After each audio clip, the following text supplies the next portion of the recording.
I tell people innovation comes from assumption. What organizations can implement to have their employees a little bit more empowered in speaking up and bringing up those ideas? People think, great idea, it'll be adopted right away. We got to recognize innovation is messy. And what I mean by that is that it changes norms. But in reality, it's very hard to invent something new, I guess. Well, Yeah. it's not hard. It's not hard to invent something new. It's hard to get over your assumption set. Most people don't just come up with an idea out of the blue. That's not how most people work. Most people are like, you tell me your problem, I might be able to help you. The whole innovation initiative, how does it work differently or same between startups and big organizations? When you're very small, a small little group, then innovation is not a problem. I think what people don't realize is as you go from 10 to 50, all of a sudden innovation can get lost. That innovative culture can get lost. You're missing out on an opportunity here to retain employees, to educate employees, to get obviously great ideas from employees that you wouldn't normally have if you're not doing innovation.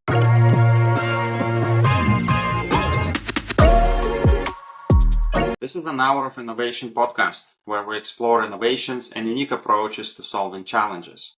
Sam Zellner joins me today to explore how organizations can enable and sustain a culture of innovation and how to involve employees at all levels to engage and drive innovation from within. Sam is the CEO of Inspire IP, a SaaS platform dedicated to helping organizations build and sustain innovative ecosystems. Welcome, Sam. Thank you for joining me today. Thank you. Thank you, Vic. Appreciate the opportunity to speak on innovation. Yeah, absolutely. I'm excited. So before we jump into the topic, why don't you share a little bit about your background and what work are you doing in Inspire IP? Sure, love to. So as background, I started as an engineer in AT&T. That's where I became passionate about innovation and went through the patent process, I don't know, a couple of hundred times. So really a great experience there. So, getting involved with innovation so much, I got the eye of the IP team, and they said, Sam, we'd like some help here in building the portfolio. Can we get you to join? And so I came over and led a team. We, had P&L responsibility in terms of developing ideas and protecting them in patents, and then either licensing those patents or selling those patents. So we worked with hundreds of inventors in that process. From there, I guess I got the attention of management because they said, look, Sam, you're doing a great job with the portfolio, but we need ideas not only for patenting, but we need ideas to just make the company better. And so can you set up an innovation program? We called it the innovation pipeline. And so I set that program up and got it running. I believe it was one of the world's largest enterprise innovation programs. We were getting 500 ideas a month from employees. Oh, wow. So it was a very, very popular program. And so did that for a number of years. And, then it came time to retire in 2020, right during the pandemic, of course. But I was still very passionate about innovation and what I've learned with innovation.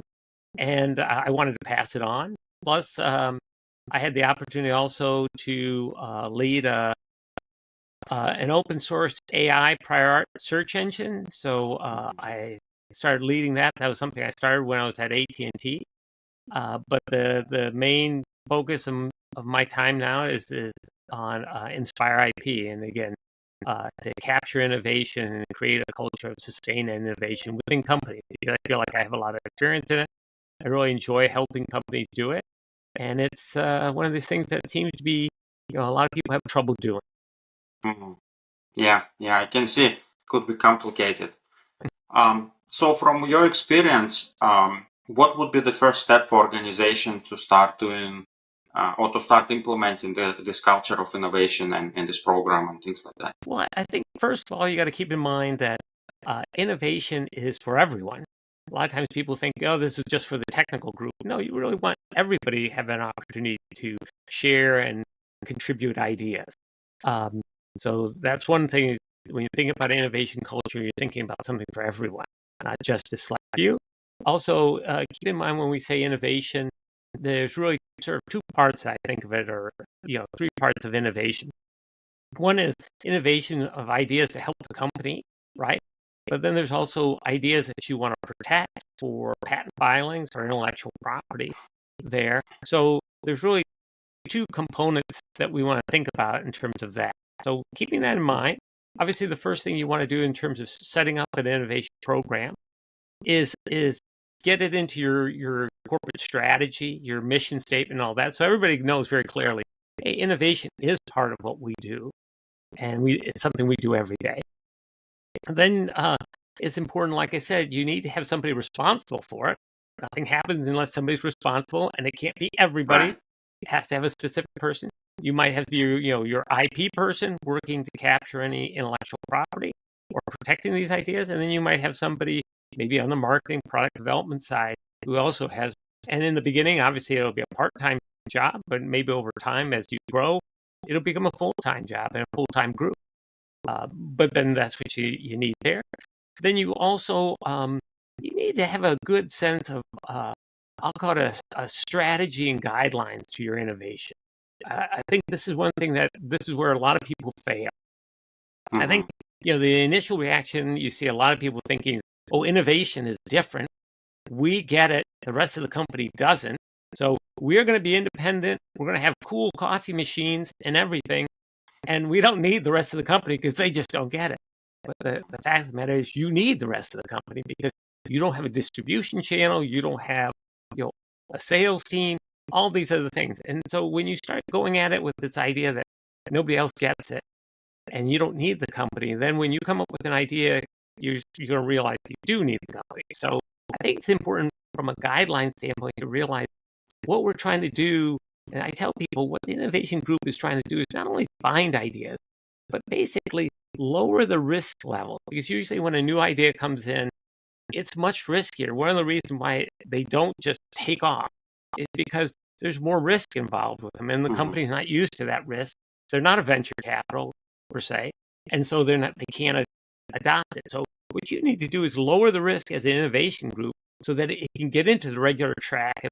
If it's a new product idea, you lower the risk level so the new product development process can take it and run with it. If it's something to do with sales or it's something to do with operation, lower it so they can adopt it. And usually what this means is I tell people innovation comes from assumptions, and assumptions that people, typically inventors, break. And they're usually common assumptions. And that's what makes the innovation hard, because here you have a belief, we'll say the world is flat.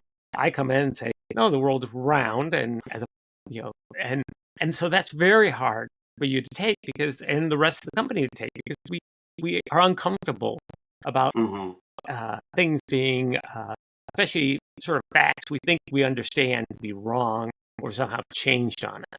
So that's why it's important to recognize that ideas on their own just aren't going to just automatically fly. I think people think, oh, they're going to fly. And that's why you need these guidelines to say, hey, we're going to take ideas that are too risky, and our goal is to bring down the risk so they can get incorporated in the company.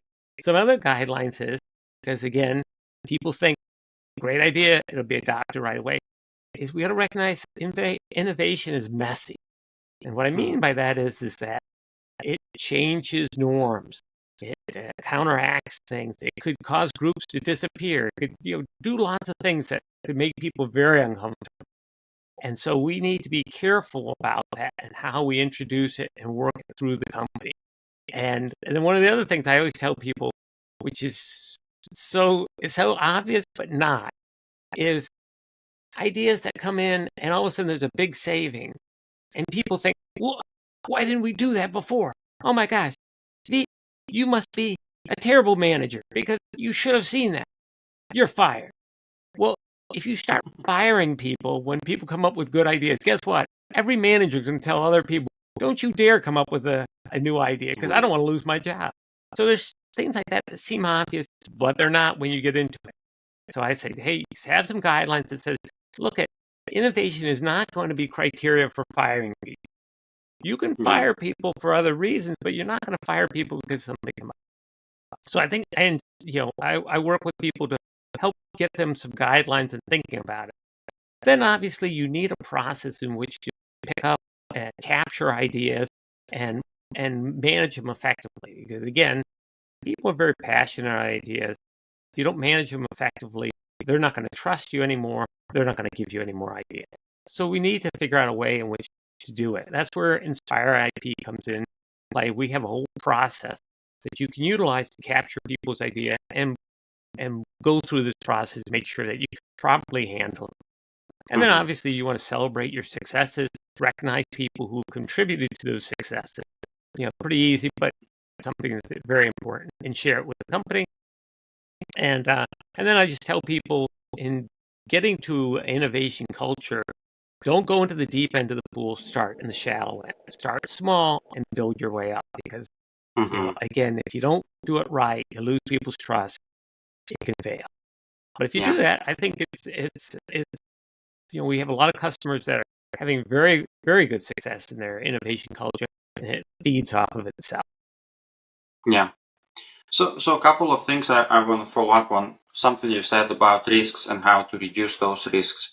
I guess in the product management world, we have these discovery cycles that we're doing with all sorts of testing with potential users, right? Validating those ideas, like simple version of it. For feature, for example, it could be like A/B test. For something major or some like new product, you can actually go build some prototype, maybe something cheap, something quick, and test it, validate it with real people and see if they actually like it. Do you have any specific other examples maybe on how to like reduce risks in this, or maybe some best practices how people can test out ideas? Well, again, I think the important thing here is trying to understand what assumptions the inventor broke, because that's usually where you're going to find out the risks are. So if I say, hey, I think we can, here's a good example. I always love to bring this one up in terms of Uber. I'll be honest, if somebody told me, hey, Sam, what about if we have people just use their own cars and drive? They look like taxis, but they're not taxis. We won't call them taxis. I'm like, isn't that against the law? Don't people get medallions for having a taxi, and you're going to act like a taxi? That's against the law. You can't do that. See, I would have just ruled that out because I have the assumption that you needed a license to do it. Now, kudos to the Uber. They decided, no, that doesn't apply to them. Now, whether they're right or wrong, I don't know. They've made a very good business out of it. But that's an example where you got to get over your assumptions. You need to somehow test that and say, can we actually do this? Would somebody allow that? So Yeah. so that's why, and I use this as an example because I think everybody thinks Uber was obvious. No, Yeah. I counter. It was not obvious, and I still wouldn't have thought it was obvious even if you told me today. Yeah, I guess in retrospect, people always think it was obvious. Why didn't we do it earlier, like you mentioned? But in reality, it's very hard to invent something new, I guess. Well, Yeah. it's not hard. It's not hard to invent something new. It's hard to get over your assumption set. Yeah. Like I said, Yeah. that's what's hard. If I told you, hey, V, there's no rules on licenses for taxis. You don't need a license for a taxi. And you might think, well, gosh, then I guess anybody could be a taxi. Yeah. And then Yeah. you might have come up with Uber. I don't know. Yeah. So, are there any approaches or any ways how we can measure success of the innovation? Let's say we came up with something we want to deploy. What are some of the things from your experience how to measure how successful it was? I think I'd start back a little ways. So, yes, you like all good things, you need to have metrics. Otherwise, you don't know what you're doing. You don't know whether you're making progress or losing. But I'd start off with first asking yourself, how many people are participating in my innovation program? And participating can just be, have they logged onto the system, whatever. Then, how many ideas are you getting submitted? Because that's going to be a sign of how much engagement you have with your employees about it. And then out of those ideas, how many are moving forward?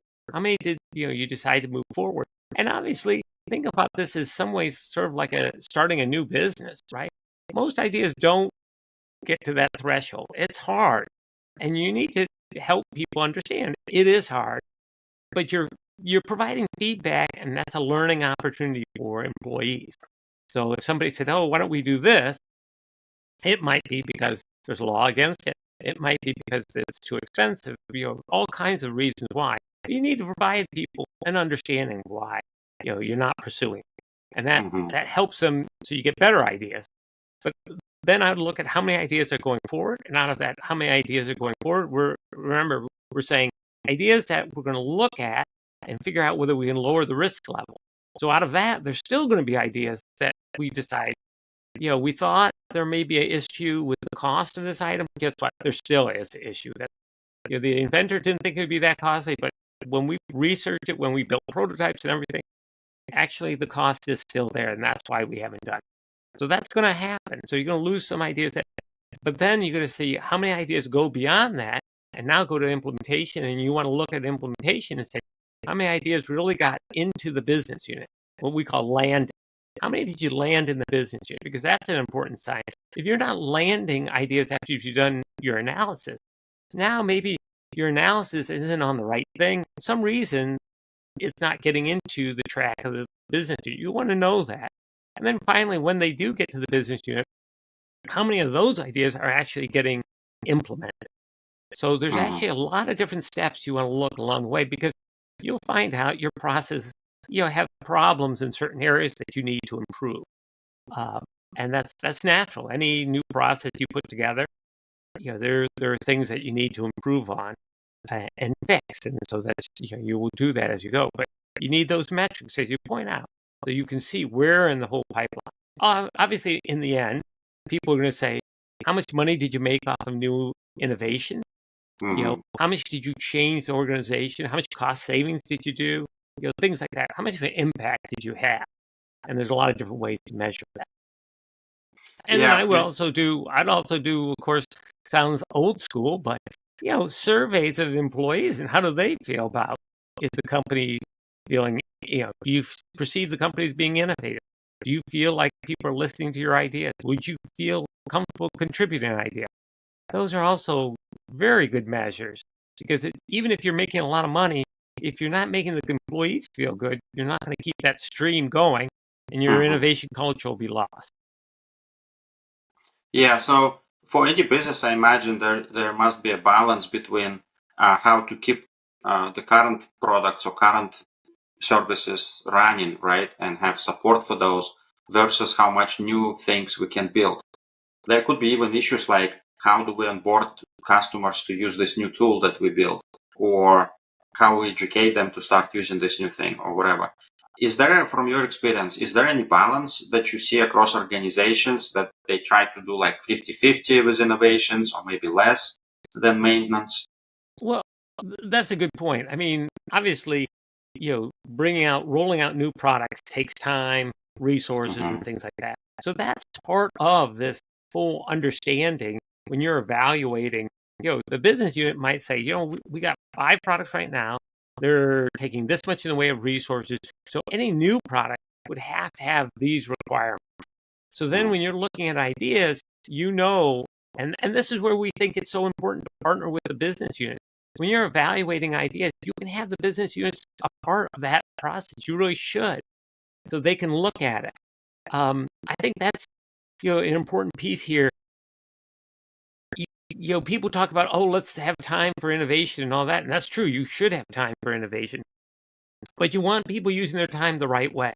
If they're working on things that aren't going to be profitable or aren't going to be implementable, then that's a waste of resource, waste of time. And this is where you can give guidance. One of the things I encourage people to do is do innovation challenges. I think those are really powerful tools, because it does 2 things. One, you're educating employees, saying, hey, here's an area that's very important.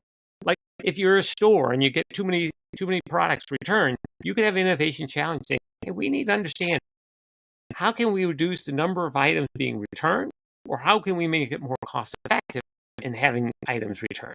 Because there are really 2 different ways. You might say it's taking too much time to get them back on the shelf. Somebody might come up with a way in which, hey, we can put them back on the shelf this way and it'd be much easier. Oh, okay, well Hmm. then maybe returns aren't so bad after all. Or maybe we can educate consumers beforehand better on our products so they don't buy the wrong product. We're seeing a lot of people buying the wrong version of our product. Well, we can educate them better and do it. So doing innovation challenges get people focused on the right thing. One, you're educating the people about what's going on in the company. People really like that. They feel more a part of the company. They feel like you're sharing with them. And even if they can't answer the question or provide a suggestion, they're like, hey, they're trusting me, sharing with me what's going on. I feel part of the company. The other piece is now you're going to get ideas that really do help you in areas you need help in. You're going to have people who understand and can evaluate ideas effectively. And so when you see the right thing, the right people can implement it and get it going. And let's face it, when people see ideas being implemented from employees, maybe not part of that group, then they start realizing hey, you're really serious about innovation. You're really serious about innovation culture, and you're going to take our ideas serious. Because one of the worst things is if you ask people for ideas and nothing ever gets done with them, after a while they realize, this is just a PR move. You're not really serious. I'm not going to waste my time. Yeah. Yeah, this is a very good idea because this way leadership is really saying we need to focus attention in this and this and this areas, and they kind of setting those goals or directions to their employees and saying, if you guys think of any ways how we can improve it, simplify it, modernize it, whatever the case is, that's what we're looking for. So that way, for employees, it's really narrowing down. And instead of sitting there scratching their head and trying to come up with something, they actually have areas to explore. Yeah, I like Yeah, this idea. That's great. and it actually is easier for most people. Most people don't just come up with an idea out of the blue.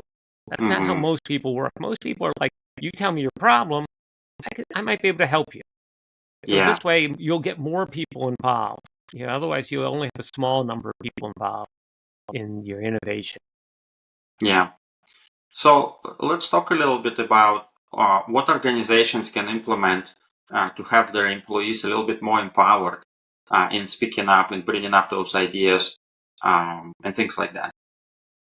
Well, it really can be applied to any organization. That's the thing that's so beautiful. I think, again, innovation isn't just about new technology, uh, and complicated technical things. Some of the stuff is incredibly simple. We had an example where uh, a programmer was telling me, he had put in and said, I need a little money here to improve our coupon system because right now too many people are utilizing the coupons. We're targeting this group, but actually all these other people are getting it. And so therefore the company is losing a lot of money because they're not Mm. being targeted properly. Um, so it turned out that this person only needed a little bit of money to go forward. Now, again, I go back to my rules. One of the things that happened when we did this was one of the executives said, I don't understand this. You're saying this they only needed, I think it was $20,000 to do this programming, and it resulted in millions of dollars of savings. Where was the executive?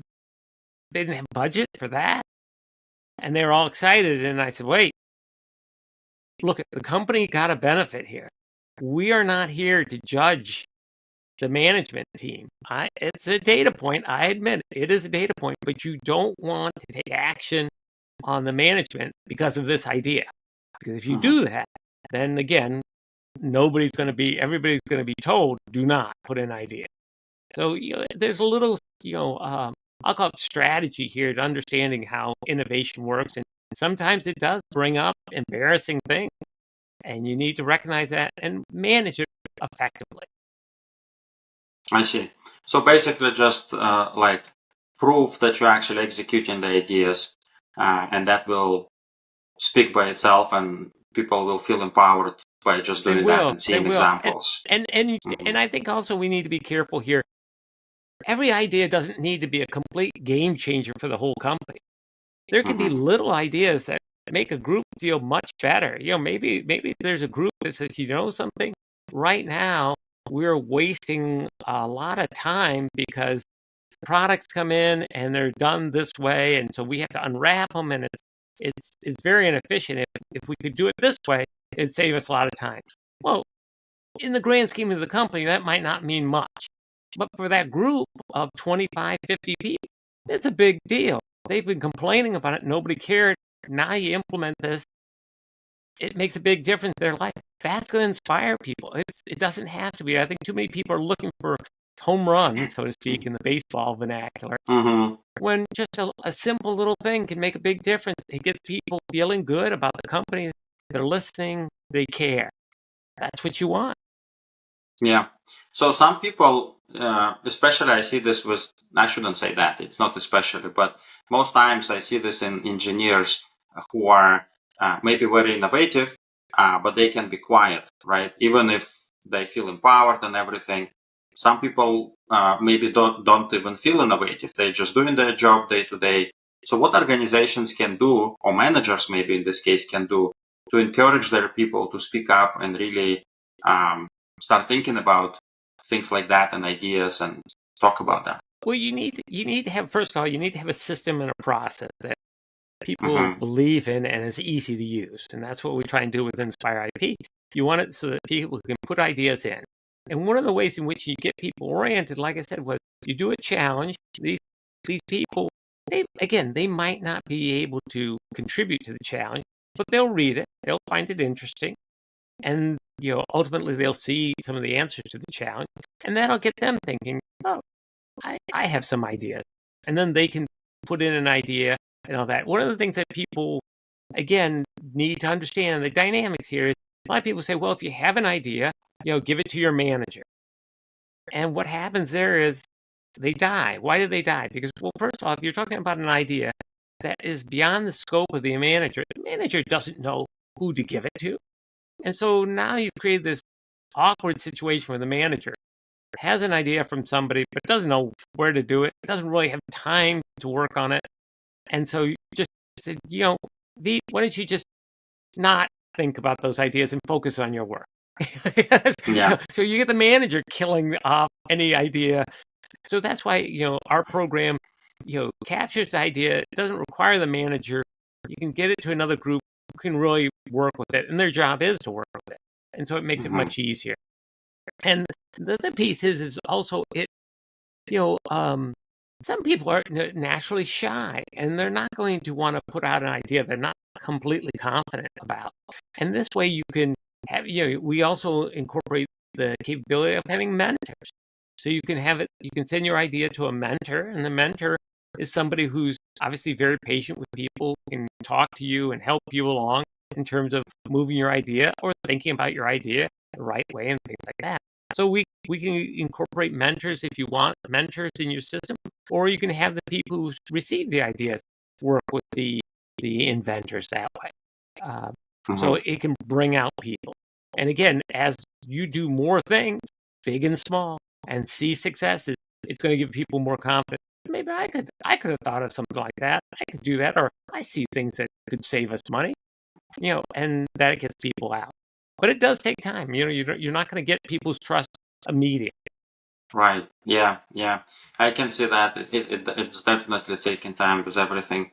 Like this is gonna be in many organizations. This could be a new process, and people just don't know how to feel about it yet until they try and see something going on. Yeah.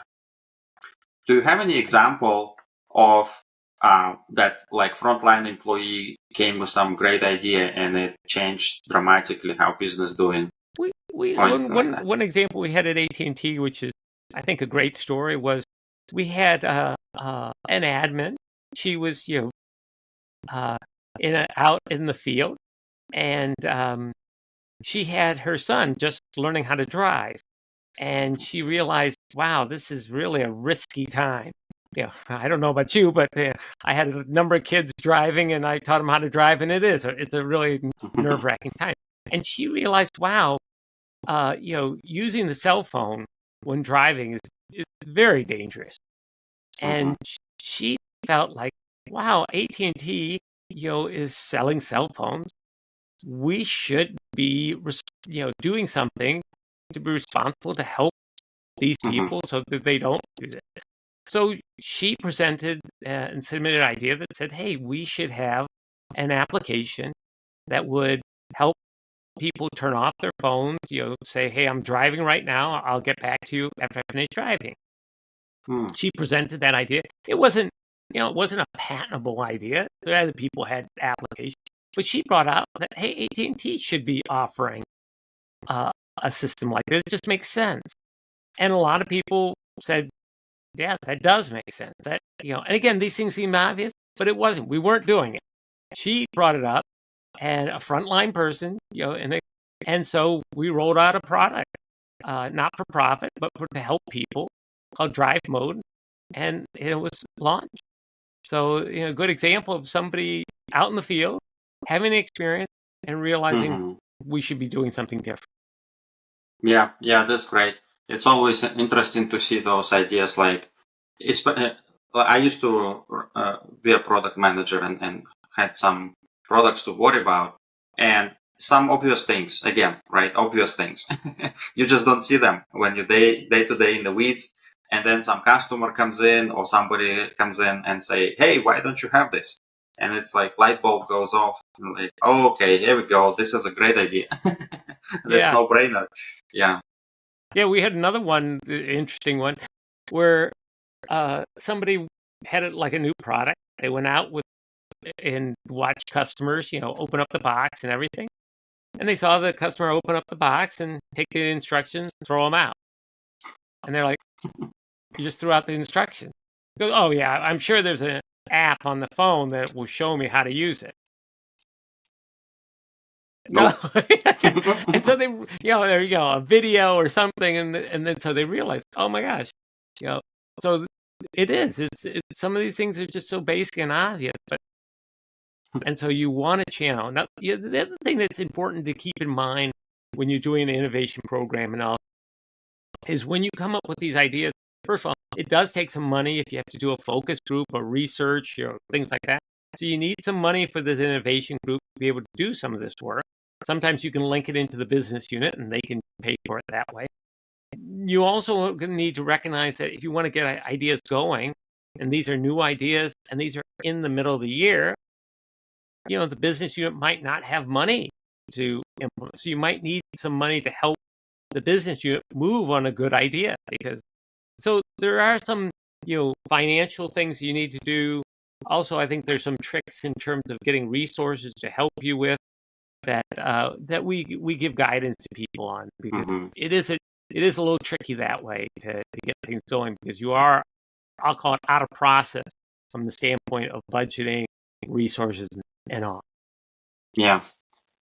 So then, organization can have a certain direction or strategy of what they're trying to do.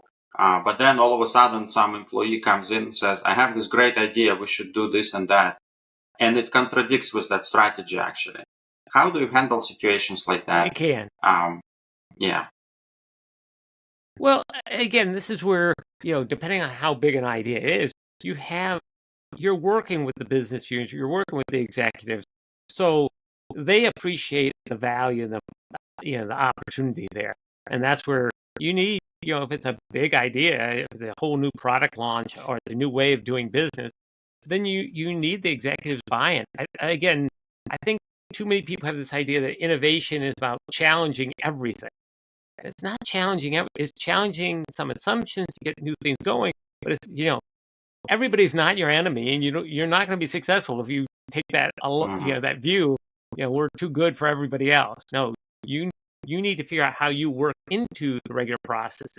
And so if it's a big change, you need to work with the executives on it, and need to, like anything, you need to prove your case. If you're going to tell everybody they got to change the way to do things, you need to prove your case. But I think this is where it's so important to have, this is where we try to provide a system, because it is about process in corporations and having a process. And that's where, we provide, Inspire IP provides a process so you can go through, keep it organized and structured, because ad hoc things make it very hard.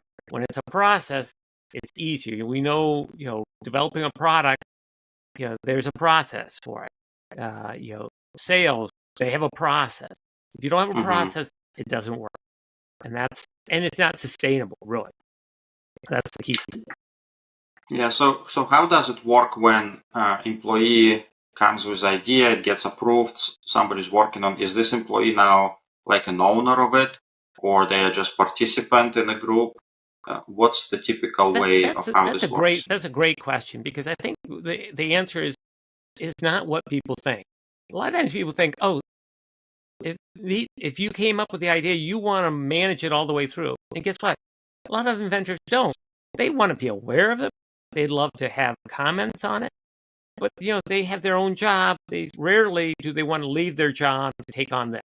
Partially because it's risky. Nobody knows it's going to work. So if you leave your job, you might not have a job if it doesn't work out. So a lot of people are like, don't want to do that. I mean, some might want to, and some because they have the technical expertise. You want them involved. But I think assuming that they're going to be involved is not a good model. I think the model is you take the idea, you evaluate it, you can determine whether somebody really wants to be involved or not. I do think you have an obligation to keep them linked in with what's going on. Think of them as an advisor. They want to be a part of it. They want to see it succeed, of course. They're interested in seeing it succeed. So you want to keep them involved as an advisor. So if you look at the idea, we look at the idea and we say, this seems like a good idea. We're worried about the cost structure. Obviously we'd let you know that's what we're thinking. You might have some comments about it, but in the end, it's our goal to make it successful. We have the experience, we have the people, so we're going to pursue it. So we do a cost analysis on it. I would definitely share it with you and show you the cost analysis. And if it's coming out too high, you might have a comment that says, Sam, that it doesn't have to be built that way. It could be built this way. We take that obviously into consideration. But if it turns out it's too high because I thought you could get those chips for $1 a piece, turn out they're specialized chips, they're going to be $5 a piece. Right now, it's not like, now you feel like, okay, Sam really looked at it. Wow, they had somebody analyze it and do this. Okay, I understand why we can't do that. And so then you feel, okay, I trust this group in this process because they really did it and they kept me informed. And then, and a good example, I had one, and I'll just sort of generalize it. An inventor came in, said, hey, here's an idea. I think it should be blue because blue works out as the color. And we took it to the business unit, and the business unit said, really needs to be red. I went back to the inventors and I said, look, they really think it should be red. And we talked about it, and I said, if you want it to be blue and it has to be blue, I tell you, they won't go forward with it, and it just won't go anywhere. If let's allow it to be red, and then if they roll it out, and they say, something should be blue, I'll let you tell them I told you so. I'm perfectly comfortable with that. So I think by engaging them and you as the inventor in the process, you feel more like, okay, I'm a part of it. Again, you might not want to do day-to-day stuff, managing vendors, picking out vendors for doing cost analysis, all that stuff. That's, it's just because you got a job to do. But you do have the obligation, I believe, in keeping the inventor informed of what's going on and letting him or her participate in terms of understanding. In the end, it's the innovation group's call as to what is done, or ultimately the business unit, but you want to have the inventor have an opportunity to participate. Yeah, because I have a couple of examples in my experience where engineers actually propose some idea, and then they were taken off the project and put on this idea, and they were working on it actually because they had this idea in mind. They had to code it, do the pilot, and show it to management and things like that. So they actually became like an owner and executor of these ideas. And then if they have the technical expertise in some cases, then that makes perfect sense. It might be that you have the technical expertise, nobody really does. So it makes sense that you want to do it, and it makes sense, and we give you time to work on it. We give you some resources to work on it, and you do it. I think the important thing here is making sure that the analysis and what the concern is about the idea is done well. Because sometimes the inventors say, oh, I can build it. Let me just show you a prototype. Well, prototype isn't what we need. We need to do something else. We need to find out if it's legally allowed. That doesn't have anything to do with a prototype. Don't build a prototype. We need to talk to legal, find out if it's allowed. If it's not allowed legally, I don't care if you build a prototype. We can't sell it. So those are the type of things you need to be sensitive to, that you need to articulate. Something just came up to my mind. How is this different in startups between large organizations? The whole innovation initiative, how does it work differently or same between startups and big organizations? That's a good point. So I think in startups, when you're 10 people or so, everybody's together. It can be much more free form, quite honestly, because it's a small little group. It's when you start getting bigger, and all of a sudden now ideas have to go through what I call telephone. Now I have to tell you the idea, and then you have to tell the boss the idea. That's when things start breaking down, because it's harder now to get an idea communicated and shared and objectively looked at when you have that. And that also becomes the issue of, like I said, you're my manager. I kind of have an idea about how the product could be sold, but we're on manufacturing. You're like, I don't know anything about selling, and I don't know who to talk to in sales. Sam, just focus on what you. I might have a good idea, but it gets lost because, unfortunately. So that's what I'm saying. When you're very small, a small little group, then innovation is not a problem. I think what people don't realize is as you go from 10 to 50, all of a sudden innovation can get lost. That innovative culture can get lost, and people think it's still there, but it's gone. And that's when you need to get a structured process in, because it's not clear, it's not easy to get ideas communicated. Yeah. So there's a very good point. There is a difference here in terms of what we're talking about. In a very early startup, you don't need it. It's later on. Yeah. Yeah, it's easier when you're small and you don't have that many chains to communicate, I guess. You have more freedom to just spend the weekend building something and showing. You can talk to the CEO right there. You're meeting in the lunchroom there, the CEO. It's easy to talk to him or her and just, communicate an idea. Yeah, that's true. Do you know from your experience, have you heard of some very unexpected sources where innovation came from? Maybe it's from individual, or maybe it's from a department complained about something.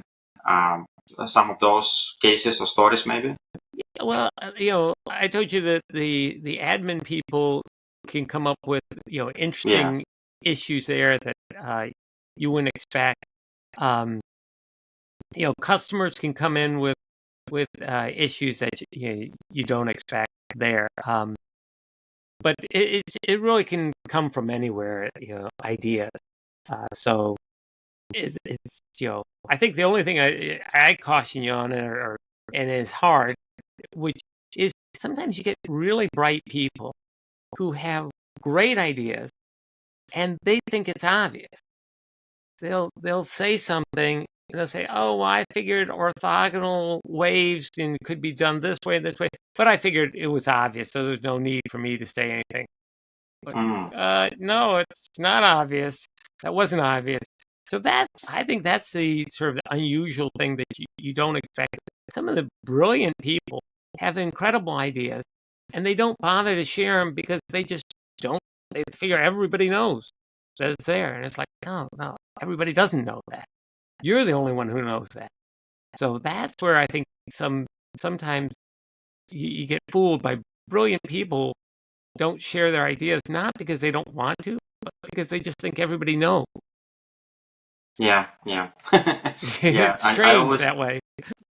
Yeah, it's kind of related, not really, but I always tell people, if you want to explain something to somebody, like try to say it like it's a 5-year-old child or your grandma who used to live in a different generation, doesn't know anything about technology maybe, or that particular area. So don't like make it stupid simple. Yeah. So everybody understands. My dad actually used to say, make it sophisticatedly simple. So not just simple, but sophisticatedly simple. Obviously, a lot of the physics laws and things like that are seem like simple equations, but it's like, wow, to realize that, it took a lot of sophistication. Yeah. So, Are there any times you've seen that somebody's doing innovation, something new they release or they come up, and it just failed? It just actually not even failed. It just did the opposite effect, and it was not that great. well, there's actually two things here. One is there's a great book out there. It's not in publication anymore, but it's called The Experts Speak.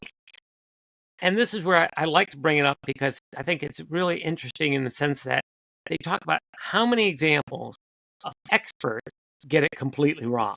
Like they have a classic one. The Admiral of the Navy said the idea of having airplanes on ships is ludicrous. That will never happen.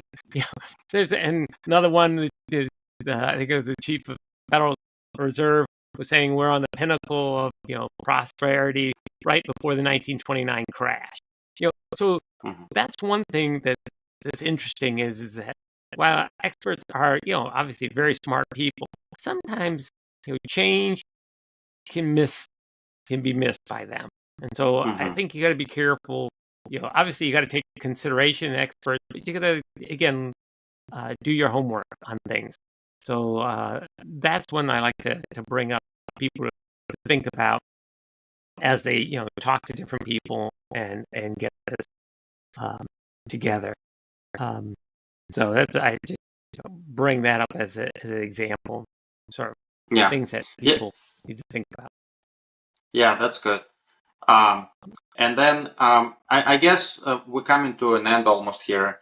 Just lastly from you, what kind of advice can you give to maybe organization leaders, managers, or employees in terms of innovation culture, how to stay encouraged and keep bringing up stuff and think about things? Well, first of all, I think it's a misnomer. I think a lot of people think there aren't that many ideas out there, and sometimes I've even heard some people say, "Oh, my people, they aren't that bright. They wouldn't understand." And I think that's a total miss. There's actually an incredible number of ideas out there, both big and small. And so that's the first thing you should say to yourself, wow, there's a lot of ideas out there. The second thing is I see a lot of companies say, hey, I'm too busy. I'm too busy right now to think about innovation. We got enough on our plate. We don't need more projects. And I think that's a fallacy. First of all, remember, innovation projects can be how to do things more efficiently. So when you're saying you're too busy, well, maybe you need innovation to get yourself so that things aren't too busy. And also keep in mind, classic, Kodak missed the digital image, capture thing. I guess they were too busy selling film. So anybody who says they're too busy, that's a concern there. They need to be thinking again.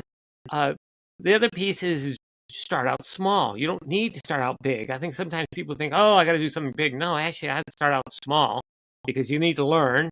If you haven't been doing it, you need to learn. And that's why I say simple thing is do innovation challenge. Get yourself a system. I'd love it to be Inspire IP, but whatever system you get, you need to get a system in which you can manage the flow of ideas. Do an innovation challenge to get the ideas and properly manage those ideas through. And I think you'll be astounded because one, you'll find out how many smart people there are in the company. You'll find out that you probably get a very good answer for your problem. And you'll find out that people are excited. You stirred up a lot of excitement. People get excited about this and passionate. And that's a good thing for your company. You want your people excited about what they're doing. So I think that's the simple little thing is you're missing out on an opportunity here to retain employees, to educate employees, to get obviously great ideas from employees that you wouldn't normally have if you're not doing innovation. Yeah, that's great. I agree with that. Any organization who let their people, come up with ideas and execute them, try them out, that would be the best. Like that Kodak example keeps coming up, and it's just a disaster. Yeah, like everybody should put the message on their computer, like a sticky note or something, like "Don't be Kodak" or something like that. I don't know.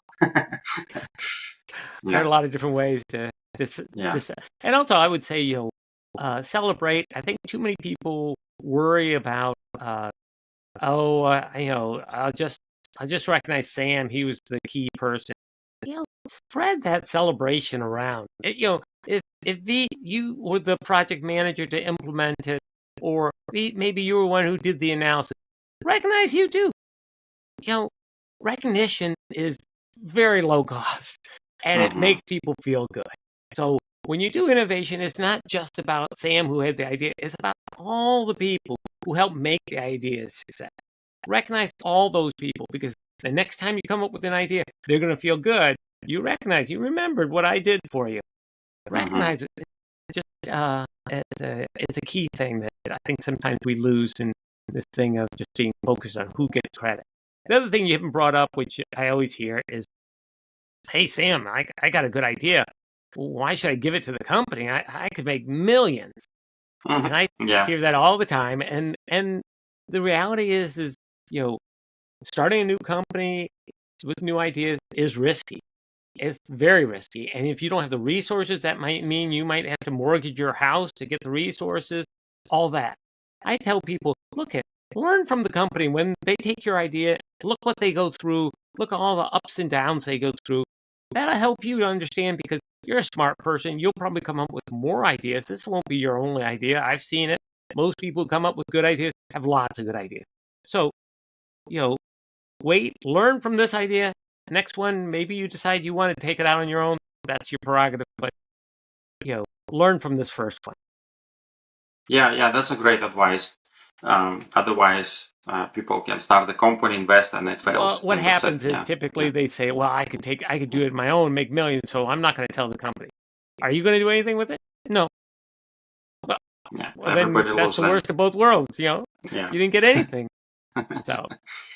Yeah. Okay. Yeah, that's great advices. Thank you very much for your time, Sam. It was a pleasure talking to you today. Well, thank you. And I just say, if you want to try and do something with Innovation Challenge or something like that, we have a free trial at inspireip.com, or you can learn more about it. If you're doing patents, like I said, we can help disclosure process and capture patentable ideas and take you through that. If you want to just talk to me, you have other questions from this, come out and look. You can look on LinkedIn, Sam Zellner, or Sam-Zellner-IP. You can find me there. I'm happy to answer any questions you might have. And I want to appreciate the time today. Thank you, Pete. Yeah, absolutely. I'll add all those links and information to the description so people can find you easily. Yeah. All right. Thank you very much. Bye-bye.